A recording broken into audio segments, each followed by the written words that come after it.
আসসালামু আলাইকুম এভরিওয়ান। মেঘের আড়ালে তুমি গল্পে 6 নম্বর পার্ট নিয়ে চলে আসলাম। তো বেশি না কথা বলে চলুন গল্প শুরু করা যাক।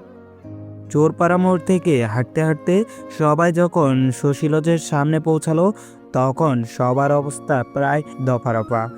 প্রায় 40-45 মিনিটের এই দীর্ঘ হাঁটা পথে তিথি ডান পা খালি রেখেই খুঁড়িয়ে খুঁড়িয়ে হেঁটেছে। কাবির কয়েকবার বিরক্ত হয়ে নিজের দামি চামড়ার জুতোজোড়া খুলে তিথির দিকে এগিয়ে দিয়েছিল। সে গম্ভীর গলায় বলেছিল, তিথি, তুমি জিপসিদের মতো এক পা খালি রেখে কতক্ষণ হাঁটবে? আমার জুতোরও পরে নাও। তিথি ত্রিভুজকে উত্তর দিয়েছিল, আপনার এই রাক্ষসে সাইজের জুতো পরলে তো আমি হাঁটতেই পারবো না, বরং উল্টে পড়ে গিয়ে এবার দাঁত ভাঙবো। দরকার নেই, আমি এভাবেই ঠিক আছি। কাবির এর আগেই ড্রাইভারকে কল দিয়ে গাড়িটা পার্কিংয়ে পাঠিয়ে দিয়েছিল, কারণ সে চেয়েছিল রাতের এই নির্জন ময়মনসিংহের রাস্তা দিয়ে একটু সময় কাটাতে। কিন্তু পরিস্থিতি যে এমন জুতোকাণ্ডে গড়াবে সে ভাবেওনি। শশীলজের সেই বিশাল লোহার গেটের সামনে এসে দাঁড়ালো সবাই। রাত তখন অনেক, গেট ভেতর থেকে তালাবদ্ধ। লজের ভিতরে দালানটা চাঁদের আলোয় এক রহস্যময় রূপ নিয়েছে। হঠাৎ পোমা উত্তেজনায় বলে উঠল, সাদ্দাম ভাইয়া, শশী লজের ভেতরের বাগানটা রাতে নাকি খুব সুন্দর লাগে। চলো না, আমরা দেয়াল টপকে ভিতরে যাই। তিথি তো এক পায়ে খাড়া, সে সাথে সাথে সায় দিয়ে বলল, একদম ঠিক, এই গেট টপকানো কোনো ব্যাপারই না। পোমা চল। সাদ্দাম আর আহনাফও কলেজ লাইফে সেই দুষ্টুমি ফিরে পেল। সাদ্দাম পোমার দিকে তাকিয়ে চোখ টিপে বলল, তুমি যখন আবদার করেছো তখন গেট কেন? আমি হিমালয় টপকাতে রাজি। রোনা একটু ভয় পেয়েও আহনাফকে সাথে দেখে রাজি হয়ে গেল। সবাই যখন উভয়ে গেট বা দেওয়াল টপকানোর কসরত করছে, তখন কাবির একপাশের পকেটে হাত দিয়ে দাঁড়িয়ে থাকলো। সে অবজ্ঞ দৃষ্টিতে বন্ধুদের দিকে তাকিয়ে বিড়বিড় করলো, সবগুলো এখনও বাচ্চা রয়ে গেল। তিথি গেটের শিক ধরে ঝুলতে ঝুলতে বলল, কাবির ভাইয়া, আপনার ইতালিয়ান বডি কি এখন জং ধরে গেছে? আসুন না। কাবির কোনো উত্তর দিল না। সে তার স্মার্টনেস কাজে লাগালো। সে জানে এই লজের পাহারাদাররা পাশের সিকিউরিটি পোস্টে থাকে।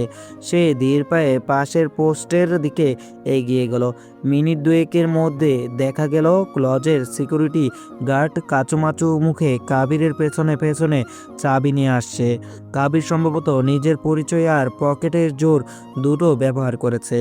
হঠাৎ করে গেটের তালা খুলে গেল। কাবির বিরুদ্ধ পেয়ে ভিতরে ঢুকে তিথির দিকে তাকিয়ে বাঁকা হেসে বলল, তিথি, দেয়াল টপকানো চোরেদের কাজ, বুদ্ধিমানরা চাবি দিয়ে ঢোকে। এখন তুমি এই কসরত বাদ দিয়ে রাজকীয়ভাবে ভেতরে আসতে পারবে। সাদ্দাম হাসতে হাসতে পোমাকে বলল, দেখলে তো পোমা, কাবির এখনও সেই পুরনো খচ্চরে রয়ে গেল, একটু অ্যাডভেঞ্চারও করতে দিল না। সবাই যখন লজের ভিতরে বিশাল ফোয়ারা আর বাগানে ঘুরছিল, তখন তিথি এক কোনায় গিয়ে ঘাসের উপর বসে পড়ল। তার পা ফুলে গেছে। কাবির সেটা খেয়াল করে সিকিউরিটি গার্ডের কাছ থেকে একটা চেয়ার আনিয়ে নিল।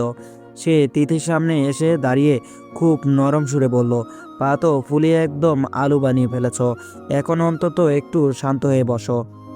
রোনা আর আহনাফ তখন লজের বারান্দায় দাঁড়িয়ে পুরোনো দিনের গল্প করছিল।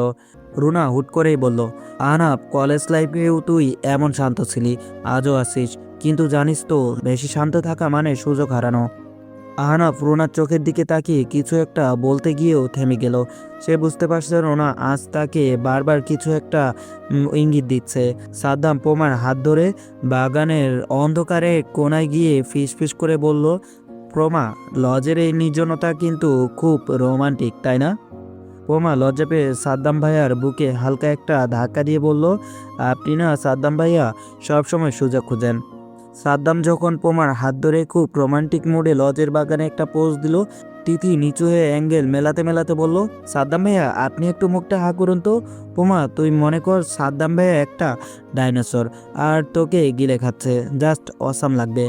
সাদ্দাম রোমান্টিক মুড ছেড়ে হা করে তাকাতেই তিথি ফোনটা উঁচিয়ে সেই না ক্লিক করতে যাবে, অমনি ফোনটা বন্ধ হয়ে গেল। আহা, আমার ফোনটা অফ হয়ে গেছে, চার্জ নেই। তিথি হতাশ হয়ে চেঁচিয়ে উঠল। কাবির এক ঝলক হেসে পকেট থেকে নিজের ঝকঝকে নতুন আইফোনটা বের করে তিথির দিকে বাড়িয়ে দিল। সে ব্যঙ্গ করে বলল, তোমার সেই জলপরি স্যান্ডেল শটের পর আমার মনে হয়েছিল তোমার ফোনও যে কোনো সময় কপ কপ করে ডুবতে পারে। নাও, আমার ফোন দিয়ে তোলো। তিথি খুশি হয়ে কাবিরের ফোনটা কেড়ে নিয়ে আবার সাদ্দামের দিকে তাকালো। কাবিরের ফোনে ক্লিক করার পর ছবিটা এমন এলো যে মনে হচ্ছে সাদ্দাম ভাইয়া হাই তুলছেন আর পোমা ভয় পালাচ্ছে। পোমা ছবিটা দেখে মাথায় হাত দিয়ে বলল, সাদ্দাম ভাইয়া আপনাকে তো পুরো জলহস্তির মতো লাগছে। তিথি এটা কি করলি?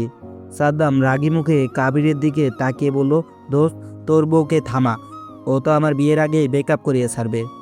কাবির তখন খুব স্মার্টলি পকেটে হাত দিয়ে লজের পিলারে হেলান দিয়ে দাঁড়িয়ে আছে। তিথি কাবিরের ফোনটা তাক করে বলল, কাবির ভাইয়া আপনি একদম নড়বেন না, একদম স্ট্যাচুর মতো থাকুন, আমি একটা ড্রাগ থিম ছবি তুলব। কাবির প্রায় 2 মিনিট পাথরের মতো শক্ত হয়ে দাঁড়িয়ে থাকলো। ক্লিক করার পর কাবির এসে দেখলো তিথি তার ছবির ফোকাস ঠিক করেছে পেছনে থাকা সেই সিকিউরিটি গার্ডের উপর, আর কাবির সেখানে একটা ঘোলাটে অবস্থান ছায়ার মতো দেখা যাচ্ছে। কাবির চিৎকার করে বলল, তিথি তুমি কি জানো আমার একটা ছবির দাম কত? ব্যাকগ্রাউন্ড ব্লার বানিয়ে রাখছো।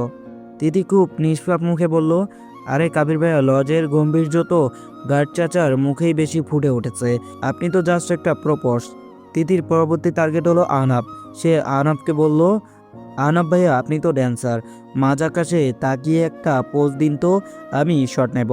আহনাব বেচারা তার সর্বশক্তি দিয়ে লাফ দিল, কিন্তু তিথি ক্লিক করলো ঠিক সেই মুহূর্তে যখন আহনাব নামার সময় মুখটা বিকৃত করে ভারসাম্য রাখার চেষ্টা করছিল।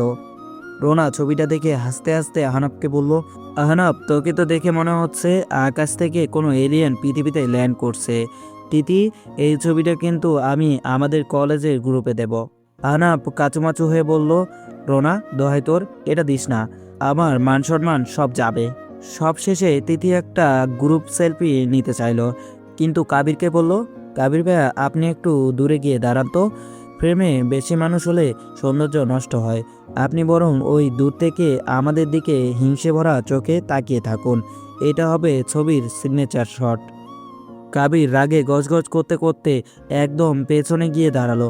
তিথি কাবিরের ফোন দিয়ে সেলফিটা তুলল এমনভাবে যে সামনের সবাই হাসছে, আর একদম ব্যাকগ্রাউন্ডে কাবিরকে একটা রাগী ভূতের মতো দেখা যাচ্ছে। তিথি হাসতে হাসতে বলল, দেখুন দেখুন কাবির ভাইয়াকে পুরো শশীলজের ভূত লাগছে, I love this picture. Saddam পোমার কানে কানে বলল, পোমা দেখলে তো কাবিরের ইতালিয়ান সিও ইমেজ আজ তিথি এক নিমেষে শেষ করে দিল। পোমা সাদ্দাম ভাইয়ের হাত চিমটি কেটে বলল, আপনি হাসছেন, আপনার ডাইনোসর পোস্টটা কিন্তু আমি ডিলিট করিনি। শশীলদের সেই রাতটা এভাবে হাস্যকর আর তিথি আজব সব ছবির অ্যালবামে বন্দী হয়ে থাকলো, আর সেই ছবির একমাত্র উৎস ছিল কাবিরের নিজস্ব ফোন। আজকের গল্পটি এই পর্যন্ত শেষ হয়ে গেল।